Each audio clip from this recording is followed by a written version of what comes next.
I always thought our marriage was perfect.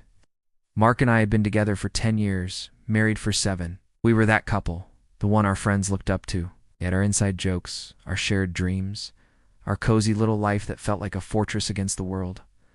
I trusted him with every fiber of my being. He was my rock, my best friend, my everything. I never, not for a single second, doubted his love or his loyalty. That's what makes this so much harder to tell. It all came crashing down because of one single, tiny notification on a Tuesday evening. It was a normal night. We had just finished dinner, and I was cleaning up while Mark was on the couch scrolling through his phone. I remember smiling to myself, thinking how comfortable and domestic it all was. I walked over to kiss his forehead, and that's when I saw it. His phone was angled just right, and a notification popped up at the top of his screen. It was from a woman named Chloe, and the message preview. It wasn't something you'd send a coworker.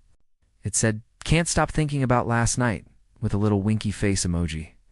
My heart didn't just drop, it shattered into a million pieces right there in our living room. I felt the air get sucked out of my lungs. My mind went blank, then raced. Chloe. Who was Chloe last night? We were together last night, watching a movie, or were we? My brain started to scramble, trying to piece together a reality that was suddenly falling apart.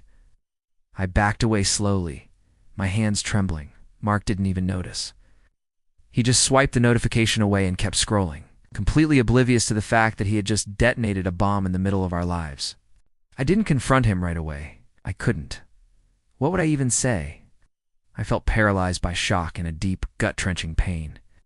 I went to bed that night and lay there, staring at the ceiling, replaying that one sentence over and over. Can't stop thinking about last night. The words were like acid, burning through every happy memory I had of us. Every "I love you," every shared laugh, every promise now felt like a lie. Was our whole marriage a lie? I felt so stupid, so incredibly naive. How could I have been so blind? The next few days were a blur of silent torture. I watched him like a stranger, searching for clues, for any sign of guilt or deception. He acted completely normal, which was almost worse. He'd kiss me goodbye in the morning, text me during the day, tell me he loved me before we went to sleep. Each affectionate gesture felt like a twist of the knife. I started doing something I never thought I'd do. I snooped, checked his phone when he was in the shower, my heart pounding in my chest. And I found it all. Months of messages with Chloe. They talked about their secret lunches, their late-night calls, their meetings. It was a whole secret life he was living, right under my nose. The story was all there, in black and white. They'd met at a work conference. It started as harmless flirting and escalated.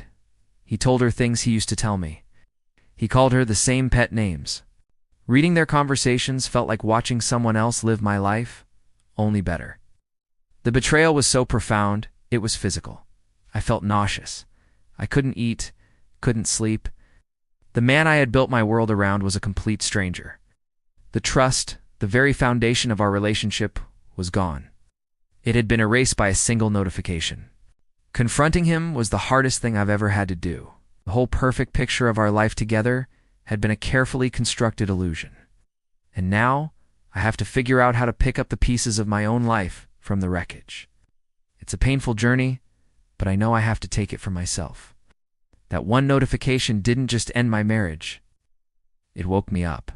It forced me to see the truth, no matter how ugly it was. So while it hurts more than words can say, it's also the beginning of me finding my own strength again.